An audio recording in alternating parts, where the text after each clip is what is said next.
أعوذ بالله من الشيطان الرجيم. وقال الذين لا يرجون لقاءنا لولا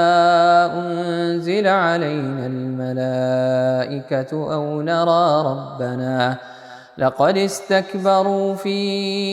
أنفسهم وعتوا عتوا كبيرا. يوم يرون الملائكة لا بشرى يومئذ للمجرمين ويقولون حجرا محجورا. وقدمنا إلى ما عملوا من عمل فجعلناه هباء منثورا. أصحاب الجنة يومئذ خير مستقرا وأحسن مقيلا. ويوم تشقق السماء بالغمام ونزل الملائكة تنزيلا. الملك يومئذ الحق للرحمن وكان يوما على الكافرين عسيرا. ويوم يعض الظالم على يديه يقول يا ليتني اتخذت مع الرسول سبيلا. يا ويلتى ليتني لم أتخذ فلانا خليلا. لقد أضلني عن الذكر بعد إذ جاءني وكان الشيطان للإنسان خذولا. وقال الرسول يا رب إن قوم اتخذوا هذا القرآن مهجورا. وكذلك جعلنا لكل نبي عدوا من المجرمين وكفى بربك هاديا ونصيرا. وقال الذين كفروا لولا نزل عليه القرآن جملة واحدة كذلك لنثبت به فؤادك ورتلناه ترتيلا. ولا يأتونك بمثل إلا جئناك بالحق وأحسن تفسيرا. الذين يحشرون على وجوههم إلى جهنم أولئك شر مكانا وأضل سبيلا. ولقد آتينا موسى الكتاب وجعلنا معه أخاه هارون وزيرا. فقلنا اذهبا إلى القوم الذين كذبوا بآياتنا فدمرناهم تدميرا. وقوم نوح لما كذبوا الرسل أغرقناهم وجعلناهم للناس آية وأعتدنا للظالمين عذابا أليما. وعادا وثمود وأصحاب الرس وقرونا بين ذلك كثيرا. وكلا ضربنا له الأمثال وكلا تبرنا تتبيرا. ولقد أتوا على القرية التي أمطرت مطر السوء أفلم يكونوا يرونها بل كانوا لا يرجون نشورا. وإذا رأوك إن يتخذونك إلا هزوا أهذا الذي بعث الله رسولا.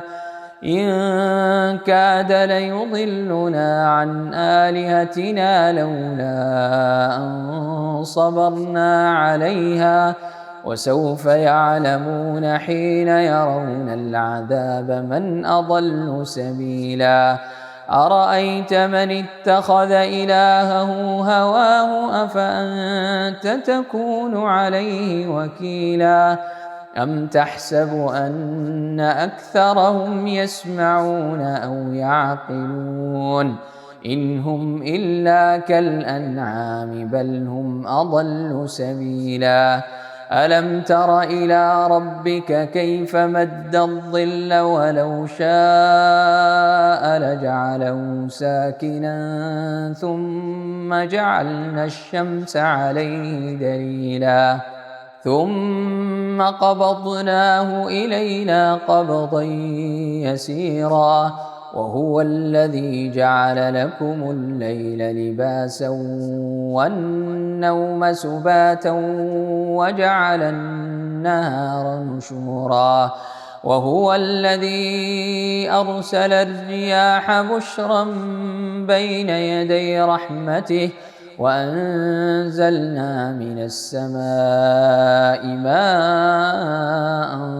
طهورا لنحيي به بلدة ميتا ونسقيه مما خلقنا أنعاما وأناسيا كثيرا ولقد صرفناه بينهم ليذكروا فأبى أكثر الناس إلا كفورا ولو شئنا لبعثنا في كل قرية نذيرا فلا تطع الكافرين وجاهدهم به جهادا كبيرا وهو الذي مرج البحرين هذا عذب فرات وهذا ملح أجاج وجعل بينهما برزخا وحجرا محجورا وهو الذي خلق من الماء بشرا فجعله نسبا وصهرا وكان ربك قديرا ويعبدون من دون الله ما لا ينفعهم ولا يضرهم وكان الكافر على ربه ظهيرا وما أرسلناك إلا مبشرا ونذيرا قل ما أسألكم عليه من أجر إلا من شاء أن يتخذ إلى ربه سبيلا وتوكل على الحي الذي لا يموت وسبح بحمده وكفى به بذنوب عباده خبيرا الذي خلق السماوات والأرض وما بينهما في 6 أيام ثم استوى على العرش الرحمن فاسأل به خبيرا وإذا قيل لهم اسجدوا للرحمن قالوا وما الرحمن أنسجد لما تأمرنا وزادهم نفورا تبارك الذي جعل في السماء بروجا وجعل فيها سراجا وقمرا منيرا وهو الذي جعل الليل والنهار خلفة لمن أراد أن يذكر أو أراد شكورا وعباد الرحمن الذين يمشون على الأرض هونا وإذا خاطبهم الجاهلون قالوا سلاما والذين يبيتون لربهم سجدا وقياما والذين يقولون ربنا اصرف عنا عذاب جهنم إن عذابها كان غراما إنها ساءت مستقرا ومقاما والذين إذا أنفقوا لم يسرفوا ولم يقتروا وكان بين ذلك قواما والذين لا يدعون مع الله إلها آخر ولا يقتلون النفس التي حرم الله إلا بالحق ولا يزنون ومن يفعل ذلك يلقى أثاما يضاعف له العذاب يوم القيامة ويخلد فيه مهانا إلا من تاب وآمن وعمل عملا صالحا فأولئك يبدل الله سيئاتهم حسنات وكان الله غفورا رحيما ومن تاب وعمل صالحا فإنه يتوب إلى الله متابا والذين لا يشهدون الزور وإذا مروا باللغو مروا كراما والذين إذا ذكروا بآيات ربهم لم يخروا عليها صما وعميانا والذين يقولون ربنا هب لنا من أزواجنا وذرياتنا قرة أعين واجعلنا للمتقين إماما أولئك يجزون الغرفة بما صبروا ويلقون فيها تحية وسلاما خالدين فيها حسنت مستقرا ومقاما قل ما يعبأ بكم ربي لولا دعاؤكم فقد كذبتم فسوف يكون لزاما. بسم الله الرحمن الرحيم. طاسيم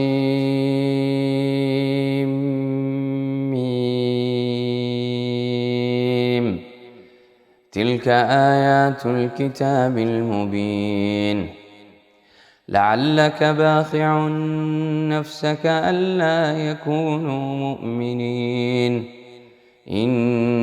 نشأ ننزل عليهم من السماء آية فظلت أعناقهم لها خاضعين وما يأتيهم من ذكر من الرحمن محدث إلا كانوا عنه معرضين فقد كذبوا فسيأتيهم أنباء ما كانوا به يستهزئون أولم يروا إلى الأرض كم أنبتنا فيها من كل زوج كريم إن في ذلك لآية وما كان أكثرهم مؤمنين وإن ربك لهو العزيز الرحيم وإذ نادى ربك موسى أن ائت القوم الظالمين قوم فرعون ألا يتقون قال رب إني أخاف أن يكذبون ويضيق صدري ولا ينطلق لساني فأرسل إلى هارون ولهم علي ذنب فأخاف أن يقتلون قال كلا فاذهبا بآياتنا إنا معكم مستمعون فأتيا فرعون فقولا إنا رسول رب العالمين أن أرسل معنا بني إسرائيل قال ألم نربك فينا وليدا ولبثت فينا من عمرك سنين وفعلت فعلتك التي فعلت وأنت من الكافرين قال فعلتها إذا وأنا من الضالين ففررت منكم لما خفتكم فوهب لي ربي حكما وجعلني من المرسلين وتلك نعمة تمنها علي أن عبدت بني إسرائيل قال فرعون وما رب العالمين قال رب السماوات والأرض وما بينهما إن كنتم موقنين قال لمن حوله ألا تستمعون قال ربكم ورب آبائكم الأولين قال إن رسولكم الذي أرسل إليكم لمجنون قال رب المشرق والمغرب وما بينهما إن كنتم تعقلون قال لئن اتخذت إلها غيري لأجعلنك من المسجونين قال أولو جئتك بشيء مبين قال فأت به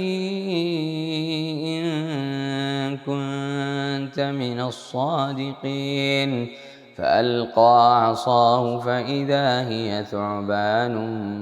مبين ونزع يده فإذا هي بيضاء للناظرين قال للملأ حوله إن هذا لساحر عليم يريد أن يخرجكم من أرضكم بسحره فماذا تأمرون قالوا أرجه وأخاه وابعث في المدائن حاشرين يأتوك بكل سحار عليم فجمع السحرة لميقات يوم معلوم وقيل للناس هل أنتم مجتمعون لعلنا نتبع السحرة إن كانوا هم الغالبين فلما جاء السحرة قالوا لفرعون أئن لنا لأجرا إن كنا نحن الغالبين قال نعم وإنكم إذا لمن المقربين قال لهم موسى ألقوا ما أنتم ملقون فألقوا حبالهم وعصيهم وقالوا بعزة فرعون إنا لنحن الغالبون فألقى موسى عصاه فإذا هي تلقف ما يأفكون فألقي السحرة ساجدين قالوا آمنا برب العالمين رب موسى وهارون قال آمنتم له قبل أن آذن لكم إنه لكبيركم الذي علمكم السحر فلسوف تعلمون لأقطعن أيديكم وأرجلكم من خلاف ولأصلبنكم أجمعين قالوا لا ضير إنا إلى ربنا منقلبون إنا نطمع أن يغفر لنا ربنا خطايانا أن كنا أول المؤمنين وأوحينا إلى موسى أن أسر بعبادي إنكم متبعون فأرسل فرعون في المدائن حاشرين إن هؤلاء لشرذمة قليلون وإنهم لنا لغائظون وإنا لجميع حاذرون فأخرجناهم من جنات وعيون وكنوز ومقام كريم كذلك وأورثناها بني إسرائيل فأتبعوهم مشرقين فلما تراءى الجمعان قال أصحاب موسى إنا لمدركون قال كلا إن معي ربي سيهدين فأوحينا إلى موسى أن اضرب بعصاك البحر فانفلق فكان كل فرق كالطود العظيم وأزلفنا ثم الآخرين وأنجينا موسى ومن معه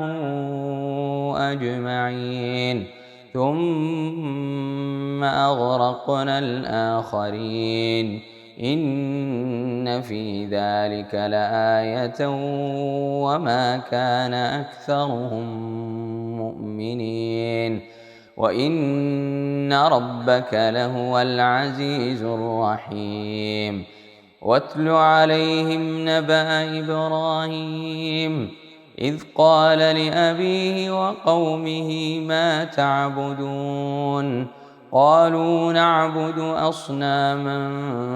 فنظل لها عاكفين قال هل يسمعونكم إذ تدعون أو ينفعونكم أو يضرون قالوا بل وجدنا آباءنا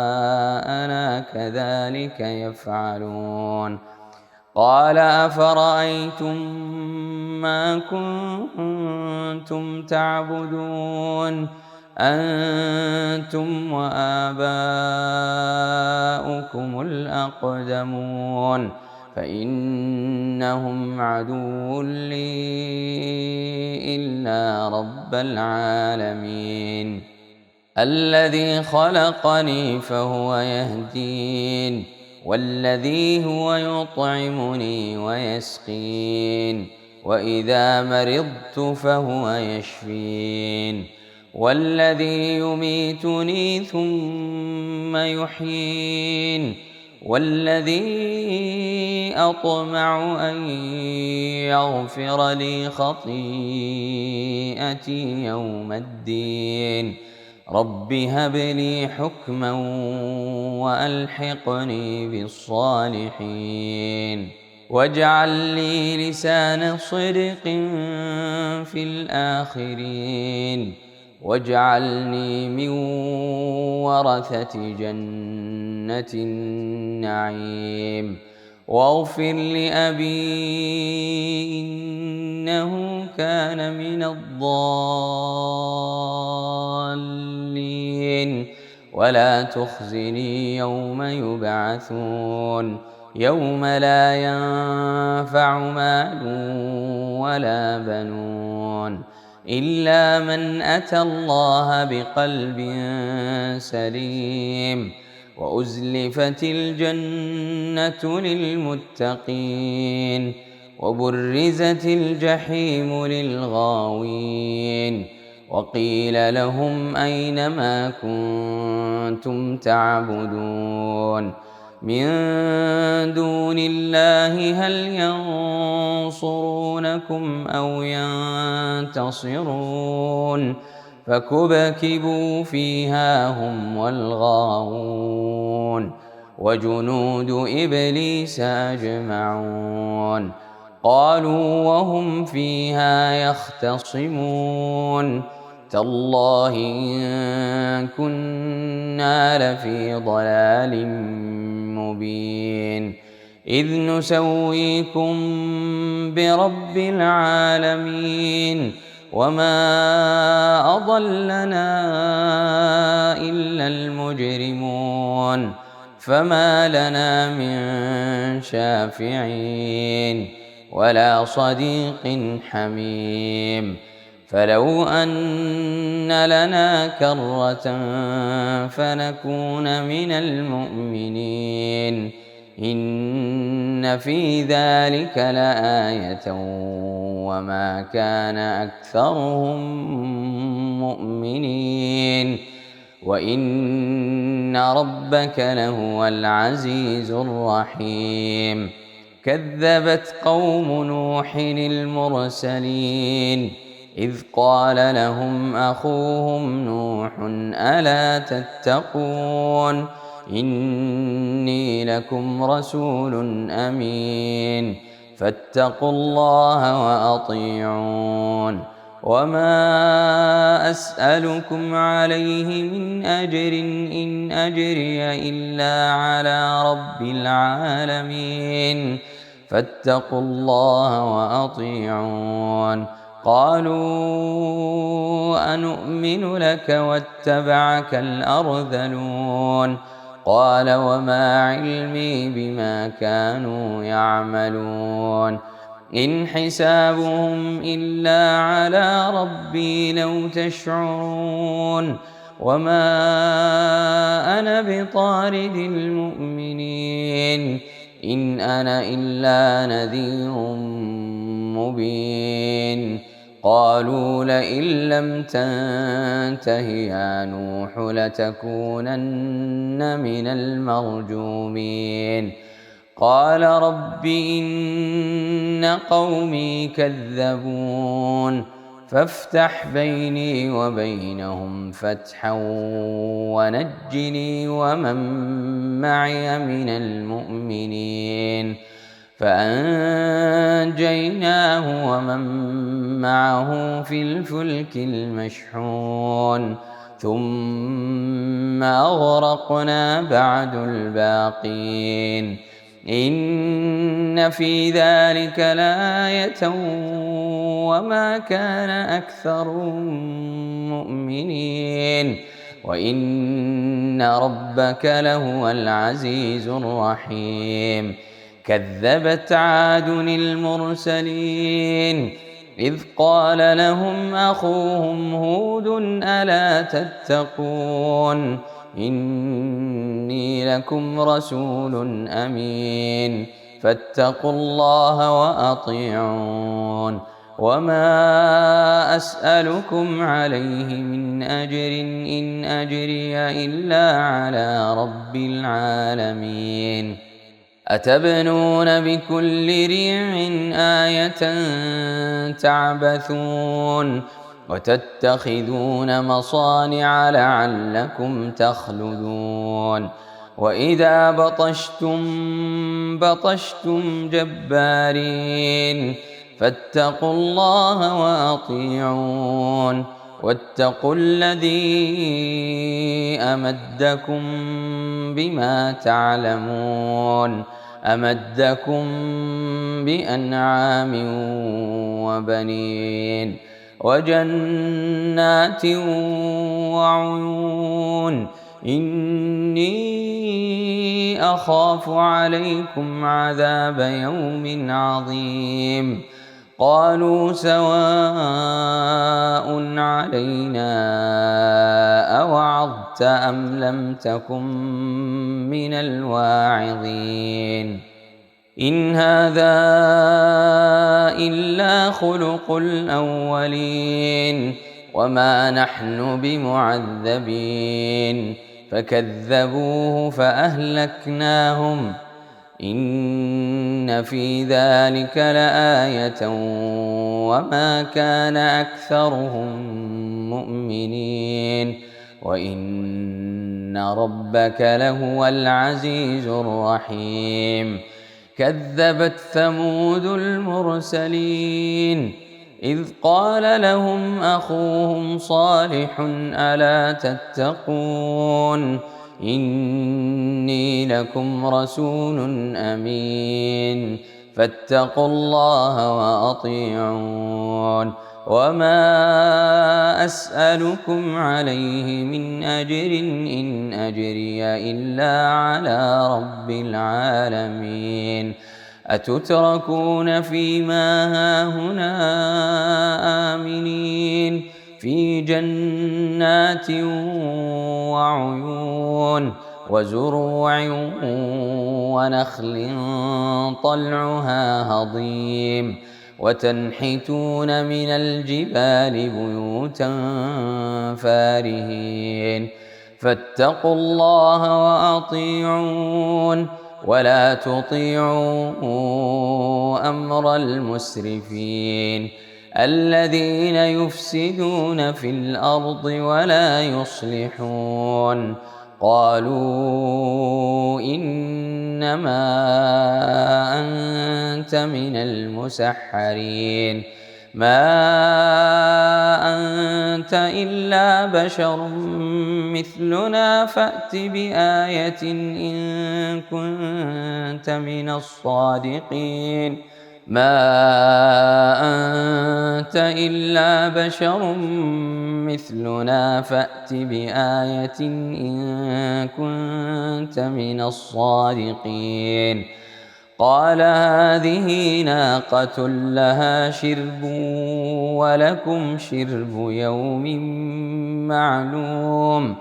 ولا تمسوها بسوء فيأخذكم عذاب يوم عظيم فعقروها فأصبحوا نادمين فأخذهم العذاب إن في ذلك لآية وما كان أكثرهم مؤمنين وإن ربك لهو العزيز الرحيم كذبت قوم لوط المرسلين إذ قال لهم أخوهم لوط ألا تتقون إني لكم رسول أمين فاتقوا الله وأطيعون وما أسألكم عليه من أجر إن أجري إلا على رب العالمين أتأتون الذكران من العالمين وتذرون ما خلق لكم ربكم من أزواجكم بل أنتم قوم عادون قالوا لئن لم تنته يا لوط لتكونن من المخرجين قال إني لعملكم من القالين رب نجني وأهلي مما يعملون فنجيناه وأهله أجمعين إلا عجوزا في الغابرين ثم دمرنا الآخرين وأمطرنا عليهم مطرا فساء مطر المنذرين إن في ذلك لآية وما كان أكثرهم مؤمنين وإن ربك لهو العزيز الرحيم كذب أصحاب الأيكة المرسلين إذ قال لهم شعيب ألا تتقون إني لكم رسول أمين فاتقوا الله وأطيعون وما أسألكم عليه من أجر إن أجري إلا على رب العالمين. أوفوا الكيل ولا تكونوا من المخسرين وزنوا بالقسطاس المستقيم ولا تبخسوا الناس أشياءهم ولا تعثوا في الأرض مفسدين واتقوا الذي خلقكم والجبلة الأولين قالوا إنما أنت من المسحرين وما أنت إلا بشر مثلنا وإن نظنك لمن الكاذبين فأسقط علينا كسفا من السماء إن كنت من الصادقين قال ربي أعلم بما تعملون فكذبوه فأخذهم عذاب يوم الظلة إنه كان عذاب يوم عظيم إن في ذلك لآية وما كان أكثرهم مؤمنين وإن ربك لهو العزيز الرحيم وإنه لتنزيل رب العالمين نزل به الروح الأمين على قلبك لتكون من المنذرين بلسان عربي مبين وإنه لفي زبر الأولين أولم يكن لهم آية أن يعلمه علماء بني إسرائيل ولو نزلناه على بعض الأعجمين فقرأه عليهم ما كانوا به مؤمنين كذلك سلكناه في قلوب المجرمين لا يؤمنون به حتى يروا العذاب الأليم فيأتيهم بغتة وهم لا يشعرون فيقولوا هل نحن منظرون أفبعذابنا يستعجلون أفرأيت إن متعناهم سنين ثم جاءهم ما كانوا يوعدون ما أغنى عنهم ما كانوا يمتعون وما أهلكنا من قرية إلا لها منذرون ذكرى وما كنا ظالمين وما تنزلت به الشياطين وما ينبغي لهم وما يستطيعون إنهم عن السمع لمعزولون فلا تدع مع الله إلها آخر فتكون من المعذبين وأنذر عشيرتك الأقربين واخفض جناحك لمن اتبعك من المؤمنين فإن عصوك فقل إني بريء مما تعملون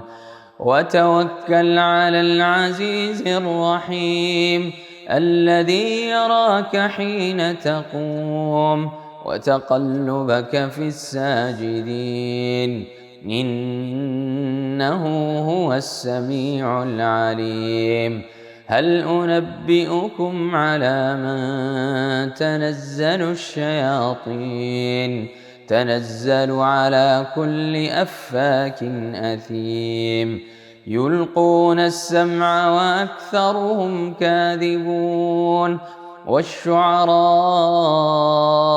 يتبعهم الغاوون ألم تر أنهم في كل واد يهيمون وأنهم يقولون ما لا يفعلون إلا الذين آمنوا وعملوا الصالحات وذكروا الله كثيرا وانتصروا من بعد ما ظلموا وسيعلم الذين ظلموا أي منقلب ينقلبون. بسم الله الرحمن الرحيم. طاسين. تلك آيات القرآن وكتاب مبين هدى وبشرى للمؤمنين الذين يقيمون الصلاة ويؤتون الزكاة وهم بالآخرة هم يوقنون. إن الذين لا يؤمنون بالآخرة زينا لهم أعمالهم فهم يعمهون. أولئك الذين لهم سوء العذاب وهم في الآخرة هم الأخسرون. وإنك لتلقى القرآن من لدن حكيم عليم. إذ قال موسى لأهله إني آنست نارا سآتيكم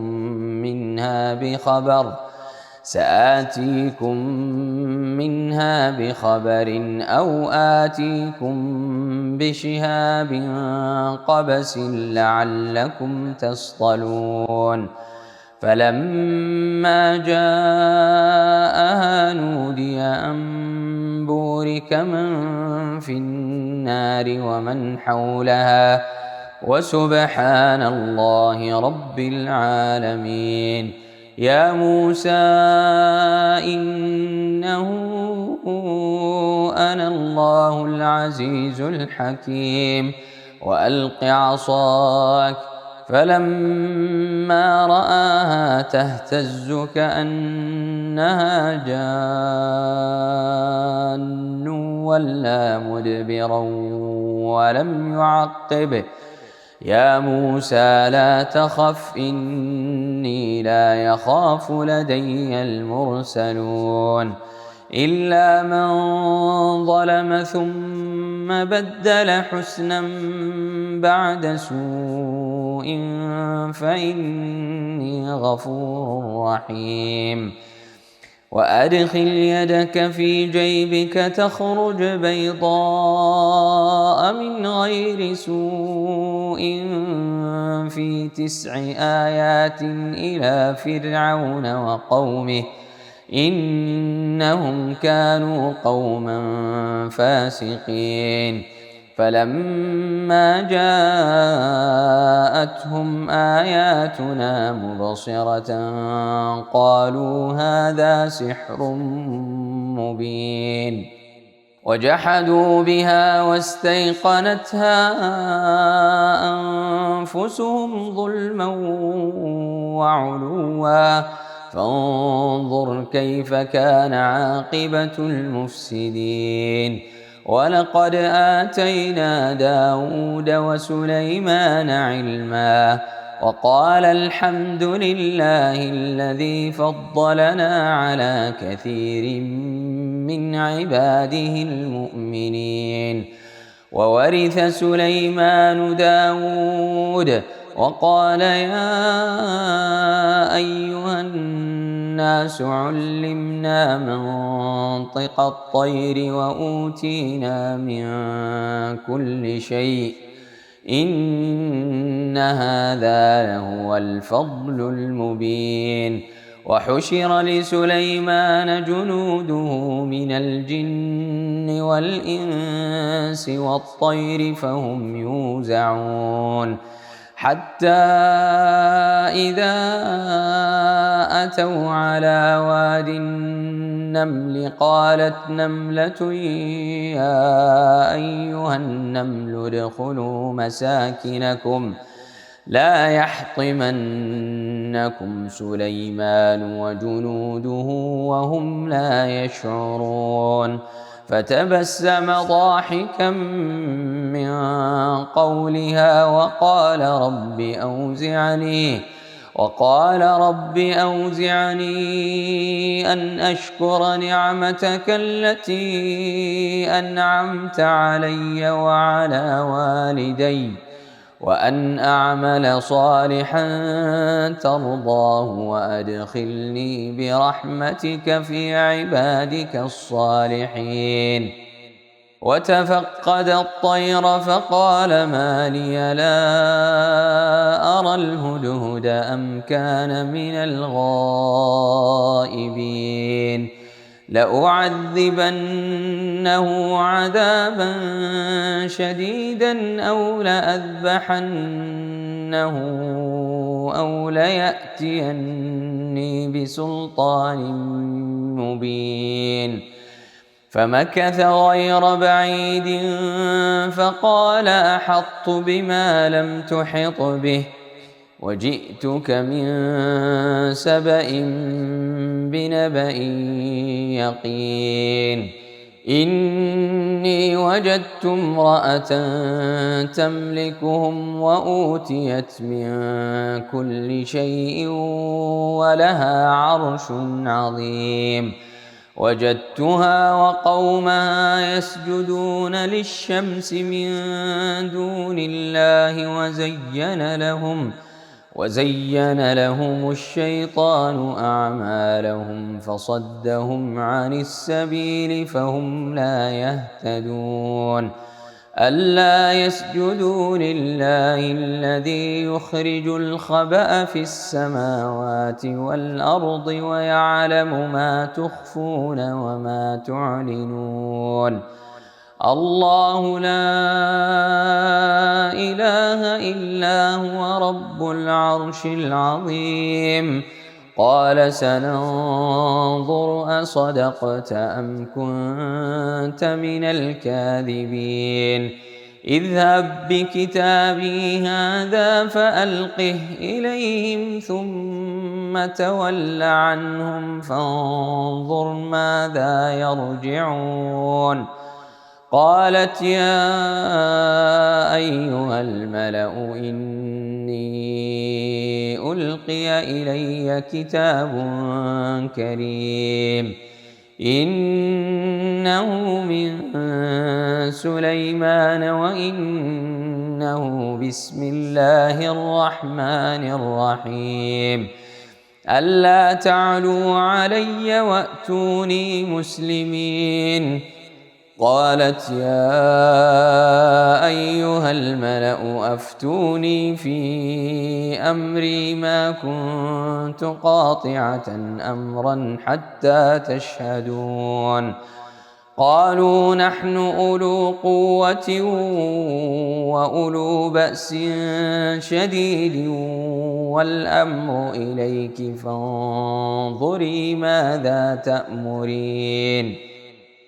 قالت إن الملوك إذا دخلوا قرية أفسدوها وجعلوا أعزة أهلها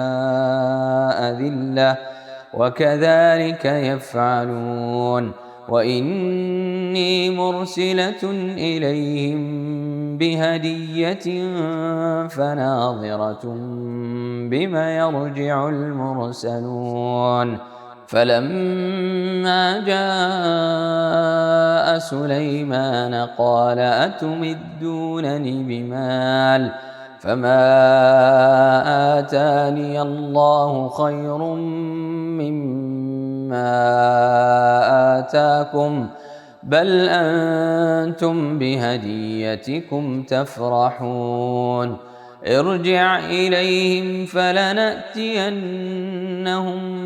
بجنود لا قبل لهم بها ولنخرجنهم منها أذلة وهم صاغرون.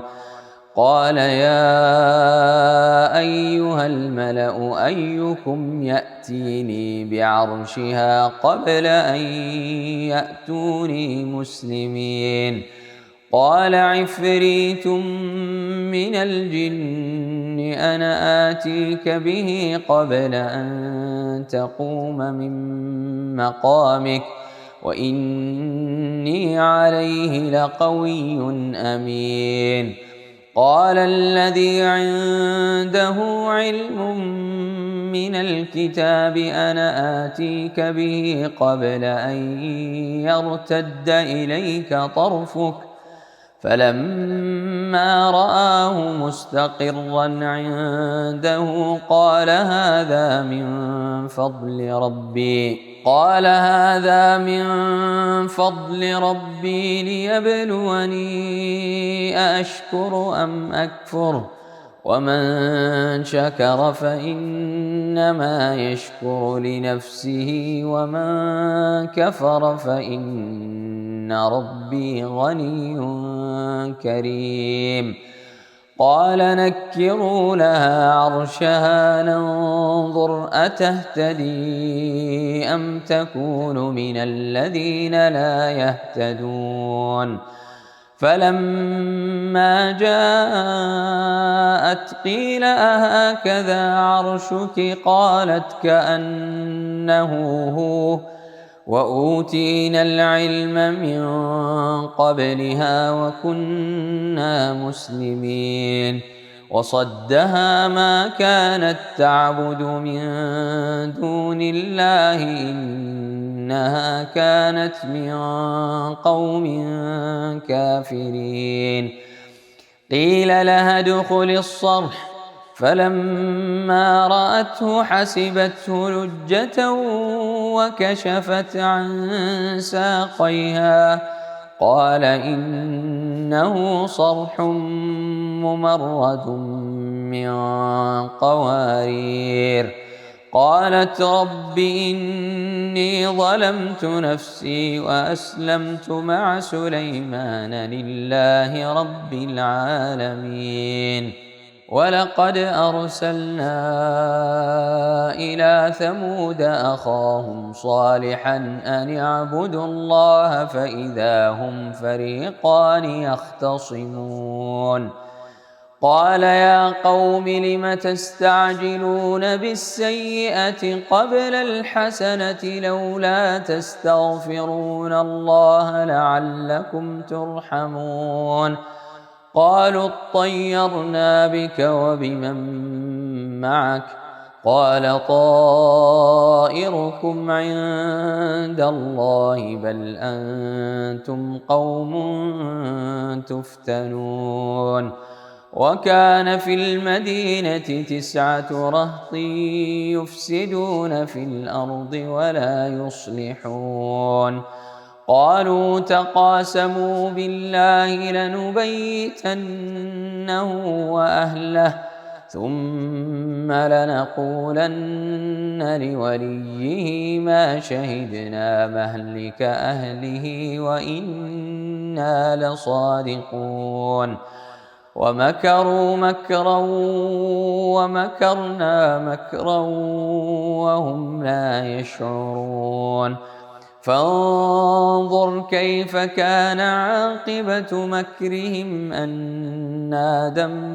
دمرناهم وقومهم أجمعين. فتلك بيوتهم خاوية بما ظلموا إن في ذلك لآية لقوم يعلمون. وأنجينا الذين آمنوا وكانوا يتقون. ولوطا إذ قال لقومه أتأتون الفاحشة وأنتم تبصرون أئنكم لتأتون الرجال شهوة من دون النساء بل أنتم قوم تجهلون